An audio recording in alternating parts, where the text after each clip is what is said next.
प्रिय दोस्तों, नमस्कार। एक आध्यात्मिक साधक के यानी जो स्पिरिचुअल पाथ में चल रहा है, आध्यात्मिक पथ पर चल रहा है, आत्मा के पथ पर चल रहा है, उसके क्या लक्षण होने चाहिए, क्या लक्षण हैं उसके, इसी पर हम वीडियो में बात करेंगे। उससे पहले अगर आप चैनल पर नए हैं तो सब्सक्राइब भी करें। वीडियो को पूरा सुनेंगे तो आप इसका अधिक से अधिक लाभ ले पाएंगे। पसंद आए तो शेयर ज़रूर करें, शेयर करना ना भूलें। हम चलते हैं अपने वीडियो की तरफ। एक आध्यात्मिक साधक के क्या लक्षण होते हैं? कुछ तो पैमाने होंगे, क्या होने चाहिए कि एक आध्यात्मिक व्यक्ति उसको कैसा होना चाहिए।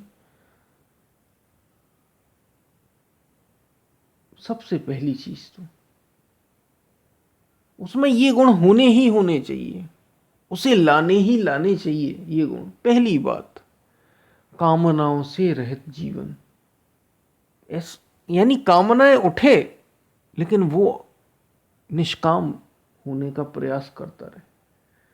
कामनाओं से सबसे पहला है, एक आध्यात्मिक साधक को कामनाओं में नहीं उलझना है, संसार से मुक्त होना है उसे। तो जो अगर मुक्ति चाहिए तो कामनाओं से, जो उसके मन में इच्छाएं कामनाएं होती रहती हैं, या तो अपने भीतर ही उठती हैं या फिर संसारियों को जो देखता है, इनसे आप प्रभावित रहना, इन्हें झूठा जानना। इन इच्छाओं को, इन कामनाओं को जो भीतर से उठे, जो विषयों की ओर ले जाए, संसार की ओर ले जाए, या बाहर संसार से भीतर आए, दोनों ही परिस्थितियों में जो आप प्रभावित रहे, इन इन कामनाओं को जीते, इनसे प्रभावित ना हो। ये पहला लक्षण है आध्यात्मिक साधक का। उठे तो समझे, ये जाने कि ये बेकार है, ये व्यर्थ है। दूसरा, समर्पित जीवन हो, सत्य के प्रति समर्पण। किसके प्रति? सत्य के प्रति। भीतर समर्पित हो,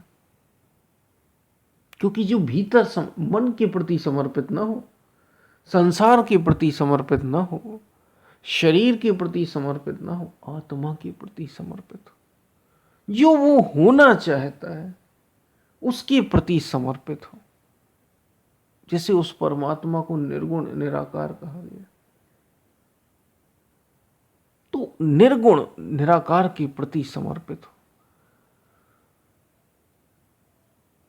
समर्पण सत्य सत्य को पाने का सबसे बड़ा माध्यम है, समर्पित हो जाना। अभी हम माया के प्रति समर्पित, शरीर के प्रति, मन के प्रति समर्पित होते हैं। सामान्य मनुष्य शरीर के प्रति उसकी ही इच्छा, उसकी ही कामनाओं में लगा रहता है, तो ये शरीर के प्रति समर्पित हो गया।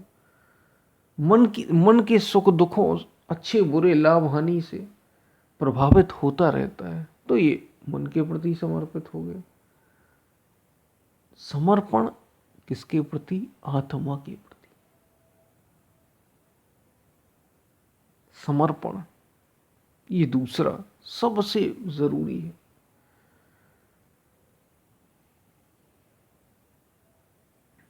तीसरा, वैराग्य हो। आध्यात्मिक साधक का लक्षण है ये प्रमुख, वैराग्य हो। संसार की देखी सुनी वस्तुओं में जो भी संसार में देखा और सुना है, अपने प्रति एक वैराग्य का भाव हो। हमें मन में लगेगा, जैसे हमने कामना की बात की, निष्काम, ऐसे ही इच्छाएं उठेंगी मन में। अपने प्रति वैराग्य हो, इन भोगों से वैराग्य होना, ये बेकार है ऐसा जानना मन में, यह आध्यात्मिक साधक का लक्षण। इनसे वैरागी होना, जो देखने सुनने में आता है और जो आपने भविष्य में भी सुना है कि स्वर्ग होता है, कहीं नर्क होता है। स्वर्ग नर्क इन सब की कल्पनाओं से जो परे, संसार की देखी सुनी वस्तुओं में राग का त्याग, यही वैराग्य।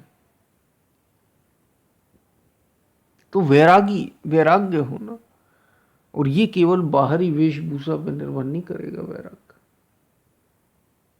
कोई गृहस्थ भी वैरागी हो सकता है, जैसे कृष्ण थे, जैसे राम थे।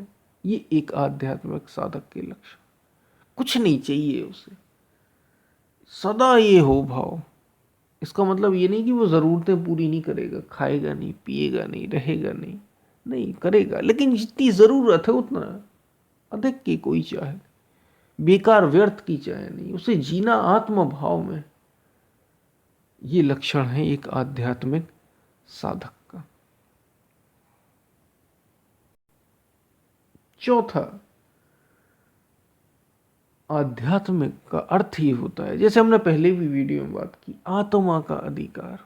आत्मा के पथ पर, आत्मा की अनुसरण, आत्मा का अनुसरण करे। वो मन का अनुसरण ना करे, शरीर का अनुसरण ना करे कि शरीर जब जैसा कहे वैसा करने लग जाए, जो भी शरीर में उठ गया बस वही करने लग गए, मन की करने लग गए।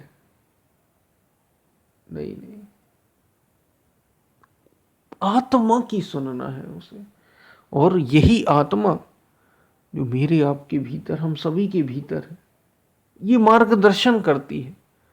जब आप चलने लगेंगे तो यही प्रकृति जो अभी आपको संसार की ओर धकेल रही थी, बता रही थी, जिसकी शक्ति से आप संसार में अपनी कामनाएं, इच्छाएं पूरी कर रहे थे, यही प्रकृति जब आप आत्मा की ओर बढ़ने लगते हैं तो आत्मा के संकेत देने लगती है, क्या सही है क्या गलत है, ये मार्गदर्शन करने लगती है, ये अनुभव आपके भीतर घटित होने लगते हैं।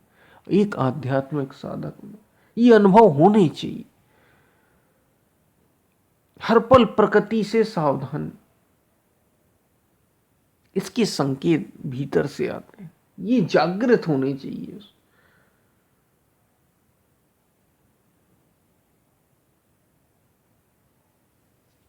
निरंतर जागृत होनी चाहिए। ये एक आध्यात्मिक साधक के लक्षण है। पांचवा, केवल और केवल मोक्ष की इच्छा। केवल मोक्ष की इच्छा हो, एक आध्यात्मिक साधक का लक्षण है। केवल और केवल मोक्ष की इच्छा,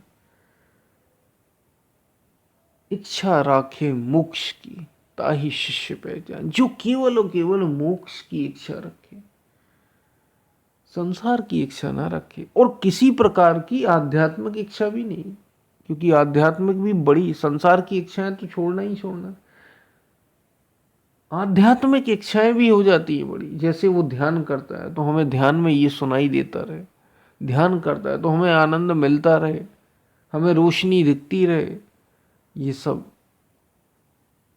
हमें कुछ सुनाई देता रहे, हमें कुछ दिखाई देता रहे ध्यान में, ये सब जरूरी है। ये होता है, घटता है ध्यान में, साधना में घटता है। अध्यात्म के जब आप पथ पर होते तो ये सब लक्षण आते हैं, लेकिन आध्यात्मिक साधक का ये लक्षण नहीं।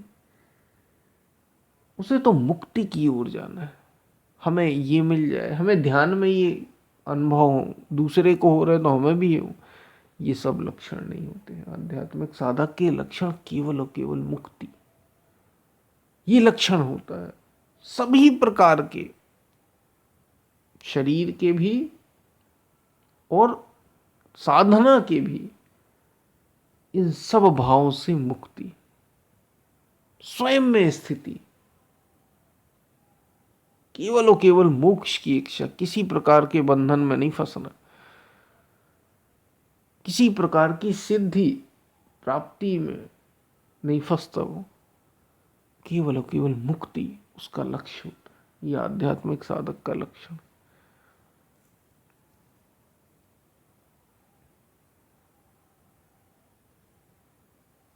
तो ये हमने कुछ आध्यात्मिक साधक के लक्षणों की कुछ की बात की। वो शरीर और इंद्रियों की नहीं सुनता, केवल और केवल आत्मा की सुनता है। ये लक्षण है एक आध्यात्मिक साधक का। तो हमने ये कुछ आध्यात्मिक साधक के लक्षणों पर बात की, आपको समझ में आई होंगी। मूल मूल कुछ कुछ जो मूल है उस पर हमने बात की कि एक आध्यात्मिक साधक को कैसा होना चाहिए। ये बाहर भी रहते हुए हो सकता है, मतलब आप संसार में रहते हुए भी हो सकते हैं, इसके लिए कोई जंगल जाने की जरूरत नहीं है। और जंगल में रहते हुए भी हो सकते हैं। संसार में रहने की कोई जरूरत नहीं, लेकिन लक्षण ये होने चाहिए एक आध्यात्मिक साधक के। इस पर हमने अभी कुछ पर ही बात की,